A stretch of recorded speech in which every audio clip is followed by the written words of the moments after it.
اللہ تبارک و تعالی نے قرآن مجید سورۃ الحجرات کی آیت نمبر 12 میں ارشاد فرمایا ہے، یا ایھا الذین آمنوا اجتنبوا کثیرا من الظن، فرمایا اے ایمان والو بہت سے گمانوں سے، بہت سی سوچوں سے بچا کرو، ان بعض الظن اثم، اس لیے کہ بعض گمان بھی گناہ ہے، اور ولا تجسسوا، جاسوسی نہ کیا کرو، کسی کے چھپے ہوئے عیب نہ تلاش کیا کرو، سوچ اچھی رکھو، گمان اچھا کرو، فکر اچھی رکھو۔ کثرت کے ساتھ لوگ اس دور کے اندر عیب جوئی بھی کرتے ہیں اور عیب گوئی بھی کرتے ہیں۔ جب ہم معاشرے کے اندر نظر دوڑاتے ہیں تو ہر آدمی کی کوئی نہ کوئی خامی پھیلی ہوئی نظر آتی ہے، لوگوں کے سامنے پھیلی ہوئی۔ کوئی شخص کسی کے بارے میں کوئی اچھا لفظ بولتا ہے تو ساتھ ہی ایک شخص نئی بات کر دیتا ہے، کہتا ہے وہ تو ٹھیک ہے، لیکن وہ بھی سنا ہے آپ نے ان کے بارے میں۔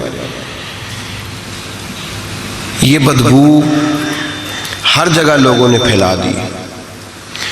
حضرت عبداللہ ابن مسعود رضی اللہ تعالیٰ عنہ فرمایا کرتے تھے کہ نبی کریم سید عالم صلی اللہ علیہ وسلم کے زمانہ مبارکہ میں جب کوئی شخص کسی کا عیب بیان کرتا تھا، غیبت کرتا تھا، تو بدبو پھیل جاتی تھی،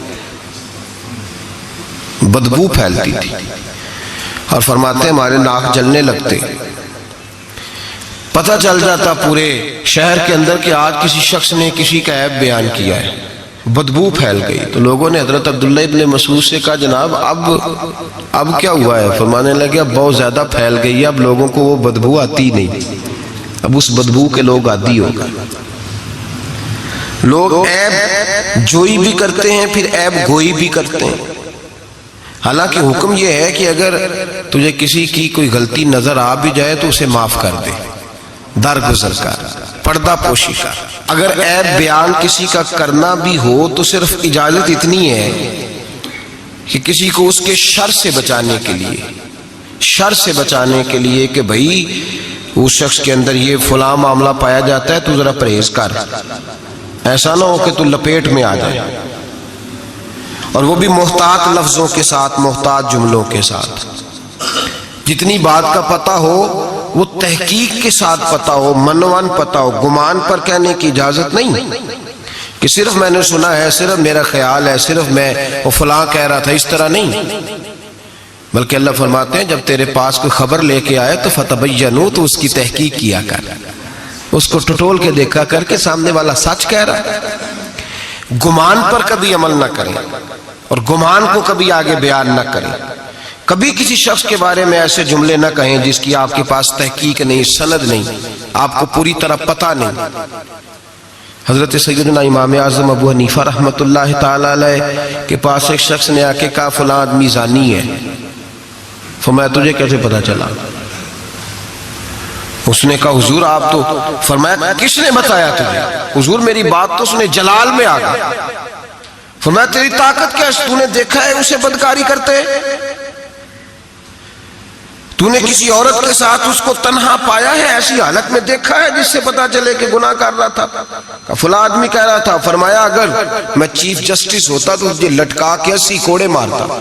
ایک مسلمان کے بارے میں تو نے یہ بات کر دی، اور جو لفظ کہے وہ بڑے سمجھنے والے ہیں۔ فرمانے لگے تو نے رسول پاک علیہ السلام کا فرمان نہیں پڑھا؟ میرے نبی پاک نے فرمایا جس نے میرے مومن کو دکھ دیا اس نے تو مجھے دکھ دیا ہے۔ فرمایا تو میرے رسول کو تکلیف دیتا ہے مسلمان کا عیب بیان کر کے، تجھے خیال نہیں آتا؟ تو سمجھتا نہیں بات کو؟ من اذا مسلما فقد اذانی، حضور نے فرمایا جس نے مسلمان کو تکلیف دی اس نے مجھے تکلیف دی ہے۔ لوگ عیب جوئی اور عیب گوئی کا فریضہ اور ڈھونڈتے پھرتے ہیں، ٹٹولتے پھرتے ہیں۔ اور بھائی مکھیاں دو قسم کی ہوتی ہیں، ایک شہد کی مکھی ہوتی ہے، جب بھی بیٹھتی ہے پھول پہ بیٹھتی ہے، اور جب اگلتی ہے پھر شہد ہی اگلتی ہے۔ ایک مکھی ہوتی ہے جو بیٹھتی بھی گند پہ ہے، اور جہاں بیٹھتی ہے وہاں گند ہی چھوڑ کے اٹھتی ہے۔ کردار ایسا اپنائیں اپنی سوچ کو، تفکرات کو اس طرح کا بنائیں کہ آپ کے ذہن اچھائی کو قبول کرے. آپ جب سامنے والے کو دیکھیں تو آپ کو اچھائیاں نظر آئیں، اچھائیاں، اور جب آپ بیان کریں تو پھر بھی آپ کی زبان سے اچھائیاں ہی نکلیں، اچھائیاں نکلیں. ذہن سازی کریں، اپنے آپ کو سمجھائیں. وہ کسی دانشور نے کہا، ایک شخص مجھے کہنے لگا لوگوں کے چہروں پہ گرد پڑ گئی ہے، فلاں کے چہرے پہ گرد تھی، فلاں کے چہرے پہ بھی گرد تھی، فلاں کے چہرے پہ بھی گرد تھی. اس نے مجھے کئی لوگ گنوائے تو میں ہنسنے لگا. کہنے لگا کیوں ہنستا ہے؟ کہتے میں نے اس کی اینک اتاری، ٹیشو پیپر کے ساتھ صاف کر دی. میں نے کہا بندوں کے چہرے ٹھیک ہے، تیری اینک پہ گرد پڑی ہوئی ہے. ادھر بھی تھوڑی توجہ کر لیتا تو اتنے لوگوں پہ الزام تو نہ لگاتا. حضرت میاں صاحب بول پڑے، کہنے لگے برا بندہ میں لبن ٹریا، جاگتے ملیا نہ کوئی. برا بندہ میں، میاں صاحب کی بات ہے، میری آپ کی نہیں. سانو تے 70-16 بجائے دیاڑی دا. میاں صاحب کہتے ہیں میں برا بندہ میں لبن ٹریا تے جاگتے تھا ہی کوئی نہیں کہ ملا ہی نہیں. کہتے مجھے نہیں ملا، مجھے نہیں. سمجھ لیں بات کو، بزرگوں کے افکار کو سمجھے. کہتے مجھے ملا اس لیے کہ میری سوچ ہی بڑی اچھی تھی، جو مجھے ملتا میں اس کے اندر اچھائیاں پیدا کر لیتا. مجھے نہیں ملا، یہ نہیں کہ بندہ تھا نہیں، مجھے نہیں ملا اس لیے کہ میری سوچ ہی نہیں تھی. وہ ہے نا کہاں سے لاؤں جس میں لوگوں کے عیب نظر آئے. برے بندے نو میں لبن ٹریا تے جاگتے ملیا نہ کوئی، تے اپنے اندر چاہتی پائی تے میں تھوں برا نہ کوئی. اپنے اندر چاہتی پائی تے میں تھوں. تو مجھے سمجھ آئی من عرف نفسہ فقد عرف ربہ، من عرف نفسہ فقد عرف ربہ. جو اپنے آپ کو پہچان گیا وہ اپنے رب کو.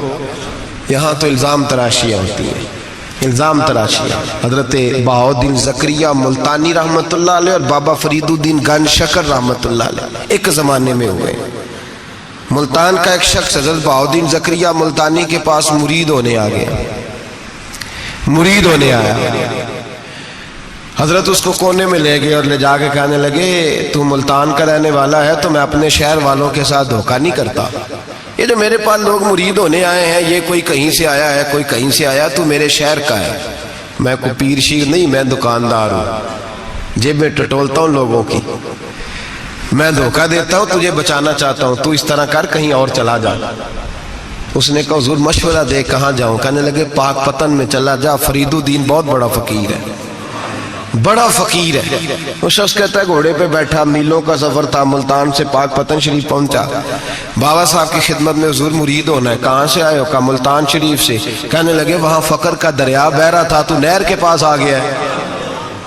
فقر کا دریا بہ رہا تھا، تو نہر کے پاس آ گیا ہے. اور رونے لگا، کہنے لگا بابا مجھے کیا پتا نہر کون سی ہے، دریا کون سا ہے. وہ تیرے پاس بھیجتا ہے تو اس کے پاس بھیجتا ہے. میرے بھائی پرانے لوگوں کو تو اپنے اندر کوتاہی نظر آتی تھی، سامنے والے کے اندر خوبی دکھائی دیتی. میں بن کے بیٹھ گیا ہوں کہ میں ہی صحیح ہوں، بس میں ہی صحیح ہوں. اپنے زاویہ نگاہ سے سوچتے ہو، اپنا ہم نے طرز خیال بنا لیا. سوچ کی صفائی، سوچ کی پاکیزگی. دنیا میں وہ بندہ اچھا نہیں ہوتا جو صرف اکیلا اچھا ہوتا ہے. اچھا وہ بندہ ہوتا ہے جس کا معاشرہ اچھا ہوتا ہے. اچھا وہ بندہ ہوتا ہے جس کا خاندان اچھا ہوتا ہے. اچھا وہ بندہ ہوتا ہے جس کا حلقہ احباب اچھا ہوتا ہے. وہ اکیلا اچھا بن کے بیٹھ گیا صرف میں صحیح ہوں اور کوئی بھی نہیں. تو کس طرح صحیح ہو گیا؟ تو اوپر سے گرا ہے. تو کس طرح ٹھیک؟ تیرا نہ باپ ٹھیک معاذ اللہ، نہ تیرا خاندان ٹھیک، نہ معاشرہ ٹھیک، نہ دوست ٹھیک، نہ پیر ٹھیک، نہ استاد ٹھیک، نہ کوئی سیاستدان ٹھیک. دنیا میں جب کوئی صحیح ہے ہی نہیں تو کہاں سے آ گیا اکیلا صحیح؟ یہ کیسے ممکن؟ یہ کس طرح ہو سکتا ہے؟ یہ انا پرستی ہے، یہ نفس کا دھوکہ ہے، یہ اندر کی کوتاہی ہے جو لوگوں کو بڑا بنا دیتی ہے. پھر اسے لوگ چھوٹے نظر آنے لگتے ہیں. یاد رکھیں میرے نبی کریم سید عالم نور مجسم علیہ السلام نے خوبصورت سوچ، اچھی سوچ، پاکیزہ سوچ، صاف ستھری سوچ دی. حضرت زید بن حارثہ فرماتے ہیں طائف کے لوگوں نے میرے نبی پاک کو پتھر مارے، لہو لہان کر دیا. فرماتے وہاں کے کچھ لوگ بھی انہیں برا کہنے لگے، میں بھی برا کہنے لگا، اس لیے کہ یہ تو عرب کے کلچر کے بھی خلاف تھا. عرب معاشرے کے لوگ اپنے مہمان کے ساتھ یہ سلوک نہیں کرتے تھے. چاہے وہ کوئی بھی ہو. اور نبی پاک علیہ السلام نے تو جو دعوت دی اس میں تو حسن بھی بڑا میٹھا تھا, وہ تو لفظوں کے اندر توانائی, خوبصورتی, مٹھاس بھی بڑی تھی. تو یہ تو عرب کے رواج کے بھی خلاف تھا کہ گھر آئے مہمان کو پتھر مارے جائیں. انہوں نے پتھر مارے, لہو لہان کیا, میں نے بھی برا کہا, معاشرے کے لوگوں نے بھی برا کہا, اور فرمانے لگے پھر کمال ہو گیا, حضرت جبریل بھی حاضر خدمت ہوئے اور عرض کرنے لگے یا رسول اللہ صلی اللہ علیہ وسلم, رب فرماتا ہے کہ جبریل جاؤ اور میرے نبی سے جا کے اجازت لو, اگر میرے رسول اجازت دیں تو انہیں مسل کے رکھ دو, انہیں دو پہاڑوں کے درمیان انہیں مسل کے رکھ دو, مسل کے. ہمارا کسی سے اختلاف ہو جائے نا تو زور جتنا ہمارے اندر ہو ہم لگا سارا ہی لیتے ہیں. جب پتہ چل جاتا ہے نا کہ میرے تعلقات کتنے کو ہیں, پھر ہم کہتے ہیں چلو دفع کرو, میں نے کیا کہنا ہے. اصل بات پتہ کیا ہوتی ہے کہ انگور کھٹے ہیں, ہاتھ نہیں پہنچتا, ورنہ اختلاف ہو جائے تو دل ہمارا کرتا ہے کہ پیس کے رکھ دیں, لیکن چونکہ اتنی پہنچ نہیں ہوتی تو پھر لوگ واپس آ کے پتہ کیا کہتے ہیں, اور میں نے کہا چلو وہ تو فضول آدمی ہے, میں نے تو نہیں نا اس طرح کا بان جانا. اصل بات یہ ہوتی ہے کہ انگور ہاتھ نہیں پہنچتا. عرض کی یا رسول اللہ صلی اللہ علیہ وسلم, رب کریم فرماتا ہے کہ جبریل جا کے آپ اجازت لیں, اگر حضور آپ کو اجازت دے دیں. علماء نے یہاں بڑا خوبصورت جملہ لکھا ہے, اگر آپ سمجھے تو بڑی خوبصورت بات لکھی ہے علماء کرام. علماء کہتے ہیں, اہل محبت کے لیے فکرہ ہے, علماء کہتے ہیں جو رب کافر کو سزا دینے کے لیے بھی رسول اللہ سے پوچھتا ہے, کافر کو سزا دینے کے لیے بھی کہتا ہے محبوب اگر تو کہے تو سزا دے دوں, کافر کو سزا دینے کے لیے پوچھتا ہے. ہم تو رسول اللہ کے کلمہ پڑھنے والے ہیں, اور جو نبی کافر کے بارے میں کہتے ہیں یا اللہ نہیں نہیں انہیں نہیں کہنا, تو محبوب اپنے غلاموں کے بارے میں یہی کہیں گے اللہ کوئی نہیں, بھول گئے تھے, معاف فرما دے, معاف کر دے. باریک نکتہ یہاں علماء نے بیان کیا, اس کو سمجھا کر. نبی کریم سید عالم صلی اللہ علیہ وسلم سے پوچھا, عرض کی یا رسول اللہ صلی اللہ علیہ وسلم, حضور رب فرماتا ہے اگر اجازت. اب سوچ کا معیار دیکھیں نبی پاک کی, حضور کی سوچ کی توانائی دیکھیں, صحت مند دماغ فروغ پاتا ہے اس سے جو افکار ہمیں ہمارے رسول نے دیے. بیمار ذہن لوگ یہاں تک نہیں پہنچ سکتے جن کو سارا زمانہ ہی برا لگتا ہے, فلانا بھی غلط, فلانا بھی غلط, فلانا بھی, تو جناب صحیح کون ہے, کہتا میں اکیلا ہی صحیح ہوں. او بھائی صحت مند سوچ نبی پاک نے فراہم کی, یا رسول اللہ اگر آپ اجازت دیں تو تباہ کر دیں. لیکن حضور کی امید دیکھیں, زاویہ نگاہ دیکھیں, سوچ کا معیار دیکھیں. میرے رسول نے فرمایا نہیں, انہیں تباہ نہیں کرنا. حضور کیوں؟ فرمایا ہو سکتا ہے ان کی نسلیں ہی کلمہ پڑھ کے مسلمان ہو جائیں, اگر تباہ ہو گئے تو نسلیں کیسے آئیں گی, اولادیں کیسے ہوں گی. تو میں ان کی نسلوں سے بھی امید کرتا ہوں کہ میرے پیغام کو سمجھیں گی اور قریب آئیں. میرے بھائی یاد رکھیں اس بات کو, سمجھ لیں نبی پاک علیہ السلام نے ہمیں صحت مند سوچ دی ہے, ہمارے افکار و نظریات کو توانائی دی ہے. ہر وقت برا سوچنا, برا گمان کرنا, اس ملک کا کچھ نہیں ہو سکتا, یہ فلاں نہیں ہو, کیوں نہیں ہو سکتا, اٹھ باندھ کمر کیوں ڈرتا ہے, تو دیکھ خدا کیا کرتا ہے, تو عمل کر اور رزلٹ اللہ تبارک و تعالیٰ پہ چھوڑ دے. سوچ صاف ستھری, نظریات پاک صاف, اچھے افکار پیدا کریں, اچھے خیالات پیدا کریں, اچھی سوچ, کسی کی عیب جوئی نہ کریں, ڈھونڈتے نہ پھریں کہ فلاں شخص میں کیا ہے. میرے نبی پاک سید عالم صلی اللہ تعالیٰ علیہ وآلہ وسلم نے ارشاد فرمایا اگر تم لوگوں کی عیب ڈھونڈو گے تو انہیں خراب کر دو گے.